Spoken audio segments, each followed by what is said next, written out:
আমার ওয়াইফও কখনো চিন্তা করে না যে আমরা এত রেসপন্স পাবো এটার থেকে। ভাঙাড়ির দোকানের বোতলে ম্যাজিক্যাল পরিবর্তন আনে তাদের জীবনে। এক ভাই 10টা বোতল পাঠাইছে, ওনার বাবুর জন্মদিন। তার বাসায় বোতল পাঠায় কারা? গার্লফ্রেন্ড সাথে ওনার অভিমান হয়েছে যে বোতলে ওয়ান কাইন্ড অফ প্যারাগ্রাফ বলতে পারে না। বোতলের গায়ে কি এঁকে দিয়ে অভিমান ভাঙালেন তিনি? আলহামদুলিল্লাহ এতবার প্রতারণার শিকার হওয়ার পরও এখন দিনে 100+ পার্সেল আমি ডেলিভারি করতেছি। এত ঝক্কি ঝামেলার পেছনে এই বোতল, আর সামনে আগানোর নেপথ্যেও এই বোতল।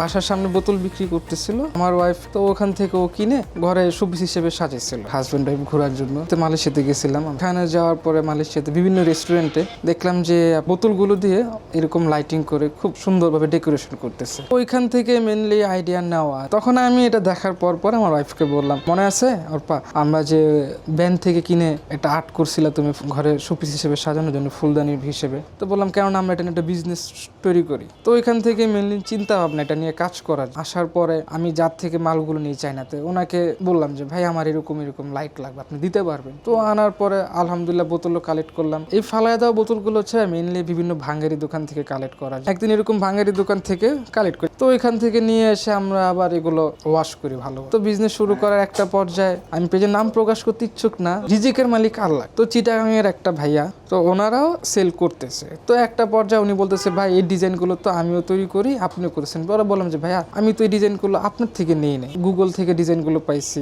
ইনস্টাগ্রাম থেকে পাইছি, প্রিন্টেস্ট থেকে ডাউনলোড করছি। তো এখান থেকে ডাউনলোড করার পরে আমার ওয়াইফকে দিয়ে আর্ট করেছে। আপনি বলেছেন না আপনি এগুলো আমি ডিজাইন করে এগুলো আপনি পারবেন না। 3-4 দিন পরে ওনারা পেজে নক দেয়। পেজে নক দিয়ে ওনার মেবি ওয়াইফ বা বোন বা বান্ধবী যেই হইতে পারে, উনি ফোন মেসেজ দিয়ে অনেক উল্টাপাল্টা কথা বলতেছে। তো আমি আমার আরেকটা আইডি দিয়ে ওনাদের পেজে নক দেই, কত করে সেল করেন। দেখলাম যে ওনারা কনভিন্স করার জন্য ওরা আমাদের পেজের স্ক্রিন রেকর্ড করে নিয়ে স্ক্রিনশট নিয়ে কাস্টমারকে দেখাইতেছে যে প্রথম শুরু করছি, ওনারা পরে আমাদেরটা দেখে শুরু করছে। তো লাস্ট টাইম উনি করলো কি, 3জন কাস্টমার ভাই, ওনারা 50 পিস করে 3জনে 150 পিস অর্ডার করলো। কুমিল্লার, একজন ছিল চিটাগাংয়ে, আরেকজন ছিল হচ্ছে আপনার নারায়ণগঞ্জ। এটা কখনো ভুলবো না, লাইফের প্রথম ধরাটা আমি ওই দিনই খাই। পরে বিশ্বাস করে ওনাকে পাঠাইছি। আবার আমাদের একটা অপশন আছে স্ট্রিট ফাস্ট কুরিয়ারে, নাম্বার দিলে দেখা যায় কাস্টমারের সাকসেস রেট কিরকম। উনি তো ওনার সাকসেস রেটও দেখলাম 100% আছে। তো এখান থেকে মনে হলো বিশ্বাস হলো যে না, উনি হয়তো রিসিভ করবে। কারণ উনি আমাকে যেভাবে কনভিন্স করছে, উনি বলতেছে ভাই আমার কুকারি যে দোকান আছে, পাঠানোর পর একটা পার্সেল, ডেলিভারি ম্যানরাও কিন্তু মানুষ। তো কাস্টমারকে প্রথম দিন যাওয়ার পরে বলতেছে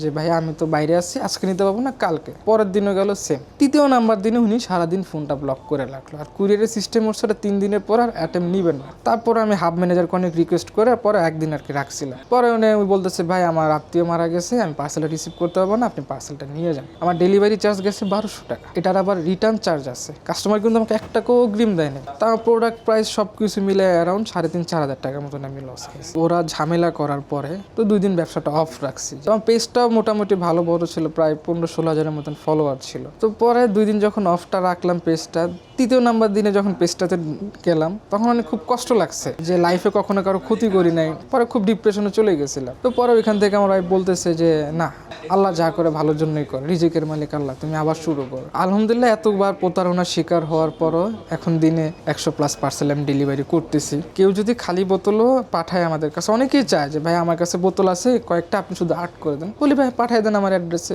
এক ভাই 10টা বোতল পাঠাইছে, ওনার বাবুর জন্মদিন ছিল, তারপর আমাদের অ্যানিভার্সারি ছিল, তারপর উনি ওনার অফিস ডেকোরেশনের কাজও কিছু বোতল নিছে আমাদের। এরকম রেগুলারই হয়, গার্লফ্রেন্ড বয়ফ্রেন্ডকে পাঠাতে চায়, বয়ফ্রেন্ড গার্লফ্রেন্ডকে পাঠাতে চায়। রিসেন্টলি একটা কাস্টমাইজ অর্ডার আমরা পাঠিয়েছি, গার্লফ্রেন্ডের সাথে ওনার অভিমান হয়েছে যে বোতলে ওয়ান কাইন্ড অফ প্যারাগ্রাফ বলতে পারে না। আমাদের থেকে নিয়েও অনেকে বিজনেস করতেছে অলরেডি। সংসদ ভবনের সামনে, ফার্ম গেট, কারণ বাজারের এখানে ওনারা রাস্তায় বসে এগুলো সেল করতেছে। পার ডে হচ্ছে আমার 100 টাকা করে কাঁচের বোতল এখন আনা লাগতেছে। প্রথম ভাঙ্গেরি কাছের কাছে যখন গেছি, ওনারা বলতো যে মামা তুমি বোতল নিয়ে কি করবা? আমি বলতাম মামা তুমি বিক্রি করবা কিনা বলো। তোমার টাকা দেওয়া লাগবে না, তুমি এমনি নিয়ে যাও, এগুলো আমার কাছে 2 বছর ধরে এমনিতেই পড়ে আছে। ওয়াশ করার পরে যখন তুই মামাকে নিয়ে দেখেছি, তুই মামাও দেখে খুব খুশি, মামা কাজের কাজ করছেন। প্রথমে তো মন খারাপ হইতেছিল যে যখন ওই পেজ এরকম করলো, আমাদের সাথে এরকম প্রতারণার শিকার হলাম। একটা সময় চিন্তা করলাম যে ব্যবসাটা ছেড়েই দেয়, মানুষ এরকম করতে পারে মানুষের সাথে। পরে আমার ওয়াইফ বললো, ফ্যামিলি থেকে বললো যে মন খারাপ করো না, বাসায় তো অলরেডি বলতেছে যে কাস্টমারকে চাহিদার মতন দিতে পারবা কিনা।